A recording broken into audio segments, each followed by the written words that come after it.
Вітаю!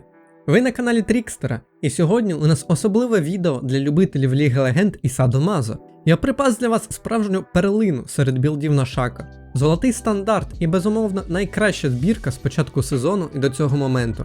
Представляю вам легендарну трійку сан-ітемів, перевершити яку ще треба постаратись. Суть білда – максимальна універсальність і можливість виконати будь-яку ігрову задачу.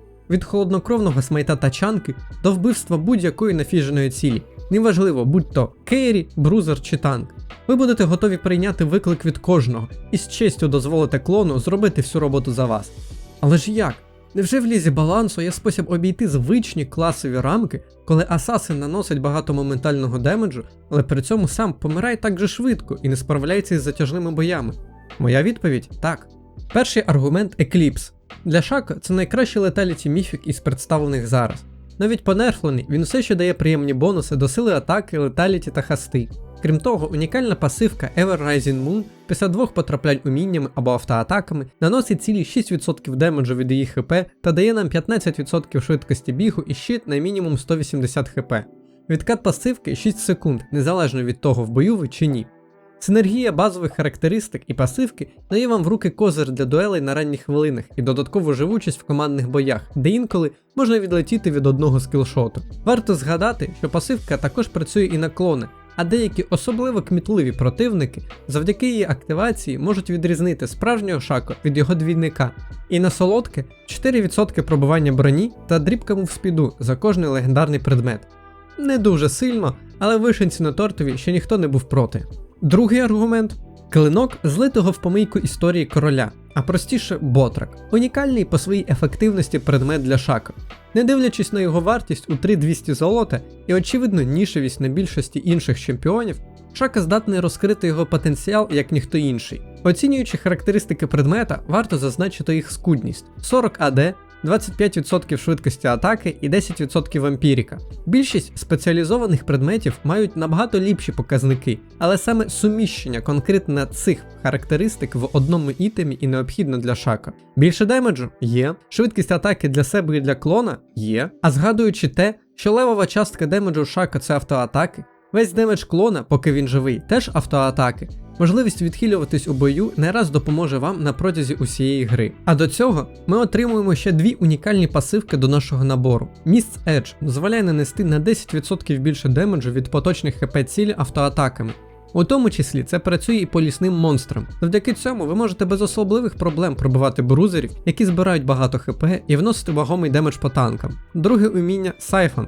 Після 3 автоатак по чемпіону він отримає від 40 до 150 АП демеджу і сповільниться на 25% на 2 секунди. І все це з кулдауном в 30 секунд. Здавалося б, зайва сотня демеджу, що тут такого? А те, що сотня перетворюється на 2 завдяки проку з клона. Третій аргумент – Жоня. Неперевершений інструмент для ініціації байтів і домінації в дуелях та тімфайтах. Додаткова броня у сукупності з щитом Екліпсу і вампіріком Ботрака робить із Шака брузера на мінімалках. Але саме активний ефект цього ітему, як ні один інший, дає Шака безліч нових опцій та варіантів тактичних рішень на приблизно 25 хвилині.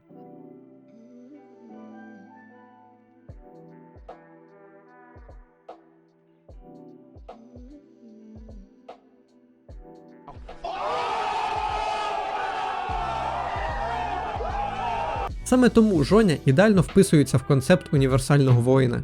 Четвертий аргумент – ключовий і найважливіший, без якого не може обійтись ні один поважаючий себе шакоплеєр – кмітливість. Кожний ітем після третього, включаючи апгрейд сапожку, абсолютно опціональний. Ви можете обирати все, чого побажає ваша душа або вимагатиме ігрова ситуація. Більше моментального демеджу – Essence River, більше живучості – Старак, Рандуїн або Spirit Visage, який, до речі, чудово синергує з вашим відхилом. Заважають танки або щити – Lord Dominic Regards та Serpent's Fang до ваших послуг. Абсолютна гнучкість – ось четвертий аргумент на користь золотого стандарту. І навіть жоною ви можете пожертвувати, якщо вам терміново необхідний інший предмет. Перейдемо до рун, де ми не побачимо нічого концептуально нового. Але тут варто сказати, що деякі моменти можуть бути не зовсім очевидні. Почнемо з основної гілки Domination і Core руни Hail of Blades. Крім того, що це найкраща руна для AD Шака, Вона безкінечно працює на клоні і бла-бла-бла, і ключова фішка саме тут у активації пасивки Екліпсу і Ботрика в найкоротший термін. Для першої необхідно 2 автоатаки, а для другої 3, а Hail of Blades пришвидшує перші 3 автоатаки по чемпіону. Далі чіпшот заради чистого демеджу, Eyeball Collection для додаткового АД і Ultimate Hunter через те, що ульта Шако це інструмент, який доводиться використовувати доволі часто, і його відкат іноді має критичне значення. Друга гілка Precision максимізує ДПС завдяки додатковій швидкості атаки з Alacrity і відсоткового демеджу Scope the Grace. Опціонально можна брати Treasure Hunter і Triumph задля швидкого збору ваших ітемів і сноуболу гри. Малі руни стандартні. Що ж отримуємо на виході? Core білд з усього лише 2 предметів, з дуже сильним варіантом у 3-й слот і абсолютною свободою вибору всього іншого. В результаті у Шако є високий ДПС, бурст демедж, швидкість атаки, смертоносність, пробивання броні, щит, відхіл, додатковий контроль з Ботрика.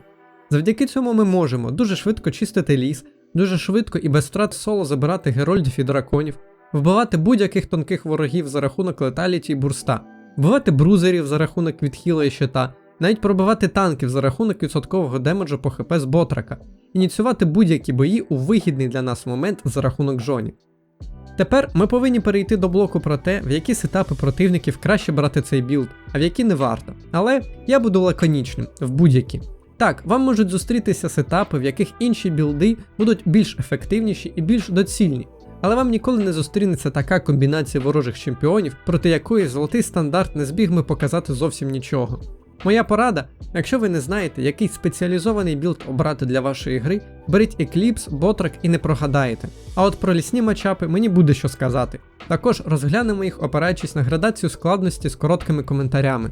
Джарван, я все думав, куди б його можна було віднести, і все ж залишу тут. В умовах 1 на 1 та 2 на 2 вам достатньо задоджити його Е плюс Q, а більше у нього нічого немає проти Шако з таким білдом. Але через його завищені характеристики, Джарван є великою загрозою для ваших союзників. Тому тут 2 поради, щоб це обійти. Якщо ви АД Шако, грайте по його беклайну та не дайте їм підтримати його ініціацію. Якщо ви АП Шако, то ви самі по собі нівелюєте можливість Джарвана влетіти в файт так, як йому хочеться.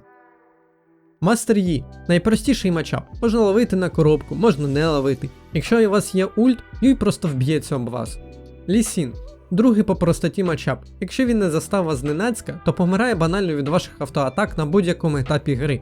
І неважливо, це новачок лисий чи навіть ОТП. Діана – доджіть проки її ульти і не забувайте, що Кухан підсвічує вас у невидимості. Ренгар. Ваш білд банально живучіший будь-якого білда лісного Ренгара, окрім фултанку. Не дайте йому стати 20-0 і це будуть легкі ЛП. Рексай. Трапляються рідко, але мітко. Остерігайтесь її бурст демеджу і грайте навколо бажання рексай-плеєрів, постійно нагліти і ініціювати бої. Заманюйте під коробки, доджіть підкидування і отримуйте фрікіл. Вієга, Варвік, Ноктюрн та інші сустейн лісники з упором на відхил і автоатаки. Цей народ завжди лізе поперед батька в пекло, бо вірить у свій відхил. Ну що ж, ви можете похитнути їх віру. Також доволі приємно ловити їх на спробах соло забрати дракона або Герольда. Вай. Приблизно та ж ситуація, що з Джарваном, але вона ще й дуелянт. В актуальному патчі Вай має забагато демеджу в одну ціль, тому без ігнайту та ульти навіть не суйтесь до неї. Найкращим рішенням проти неї буде стикатись 1 на 1 по мінімуму і займатися її командою, або ж взагалі взяти АП білд, щоб контрити саме її. Казікс. Колись постійний гість у ранкедах, а з останнім патчем відродився в солоку наче Фенікс. Йому потрібна всього одна кнопка, щоб ваншотнути вас. Остерігайтесь ізоляції і реагуйте максимально швидко. Навіть якщо жук встиг нанести вам 90% хп, ваша ульта, Q, відхіл, фір від смерті клона і щит від екліпсу можуть врятувати ситуацію. Але ні в якому разі не намагайтесь втекти від нього, якщо він атакував першим. Зак.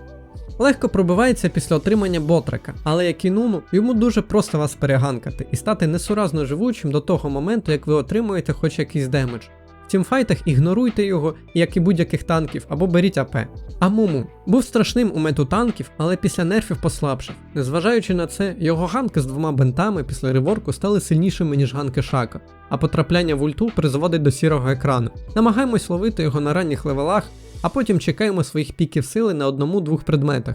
Після дуелі з ним вже не страшні. В тімфайтах ігноруємо і вирізаємо його союзників. Каїн. Імба і не контриться. Будь-яка дуель з ним – це підкидання монетки. Першу секунду ви залишите йому 10% хп, він ультане у вас, а після ваншотне з 2 кнопок, якщо ви невірно скористаєтесь вашою кушкою. А якщо скористаєтесь вірно, то він війде у стіну і через секунду буде ганкати ваш ботлейн в іншій частині карти. До того ж, демедж з його ульти проходить навіть якщо ви в таймінг натиснете ульту Шако. Що з ним робити? Або беріть АП з розрахунком на лейт, або користуйтесь форою в 10-15 хвилин, поки Кайн не отримав форму. Якщо до цього часу ви не виграли гру, то прогноз для вас не найкращий. Нуну накидує перманентну сліпоту на ваших союзників і без зупинки ганкає з левел 2. Протипоставити йому практично нічого неможливо, пермабан. Вуконг – один з метових брузерів, скілсет якого повністю контрить Шаку в умовах 1 на 1, скримішів та тімфайтів. Ні в якому разі не беріть АД проти нього, тільки АП. А тепер я розкрию вам головний мінус золотого стандарту – його смертельну вразливість, котра приховалась у самій глибинній суті поняття універсальності. Наскільки цей білд хороший, настільки ж він і поганий. Не варто очікувати від нього захмарного вінрейту або ультимативної імбовості. Цю збірку можна порівняти з робочою конячкою, яка гарантовано приведе вас до вашої цілі, якою вона б не була. Це не буде швидко, не буде легко, але це здійсниться.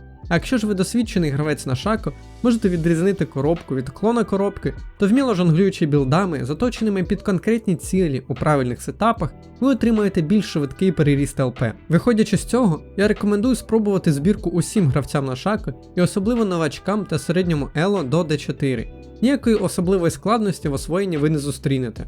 Якщо гайд був для вас корисним, не скупіться на лайк та підписку, попереду вас очікує ще більше різного контенту. Дякую за увагу!